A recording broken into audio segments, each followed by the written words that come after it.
What really happened to Megatron after he was kicked out of the ship in Transformers: The Last Knight? Let's explore a theory that not only sheds light on his mysterious fate, but also explains why the Decepticon leader is almost certainly still alive. At the climax of the film, Optimus Prime delivers a powerful kick, sending Megatron flying through the ship's wall and into the air, plummeting off the ship during their intense final battle. On the surface, this seems like a definitive moment, an end for the Decepticon leader. But if we take a closer look at what we know about Cybertronian physiology and how these characters function in Michael Bay's Transformer movies, it's clear that this fall was far from the end. First, it's important to understand just how durable Cybertronians are. Unlike humans or other organic beings, Transformers are constructed from advanced Cybertronian metals, making them resistant to extreme impacts, high-energy collisions, and even direct explosions. This resilience is a core aspect of their design, enabling them to survive in the harshest environments, whether it's the vacuum of space or the devastation of war. Throughout the Transformers films, we've repeatedly seen Transformers endure situations that would be fatal to any other creature. For example, in Transformers: Rise of the Beasts, Bumblebee is dropped from an airplane, plummeting thousands of feet to the ground. Despite the massive impact, Bumblebee survives with barely any damage. Now let's apply this understanding to Megatron in The Last Knight. The fall he experiences, while dramatic, is unlikely to have caused any critical damage.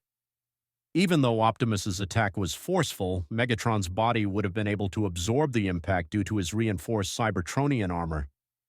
This armor was upgraded by Quintessa into his Knight form, making his armor even stronger.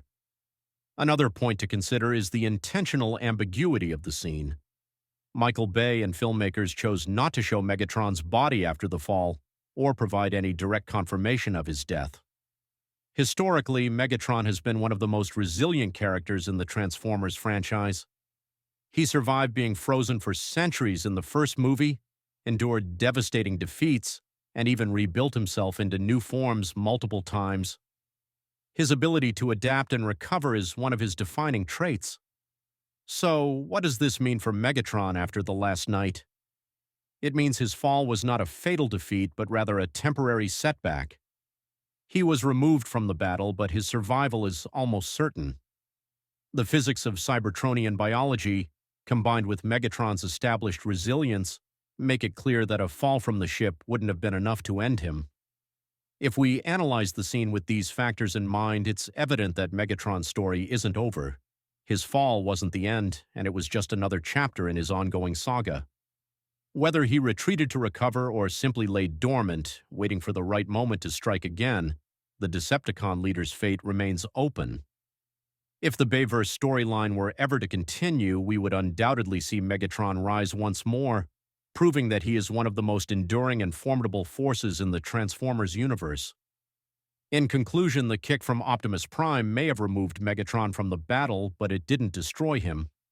His fall serves as a reminder of the incredible durability of Cybertronians and the unmatched tenacity of their leaders. Megatron isn't gone, he's just waiting.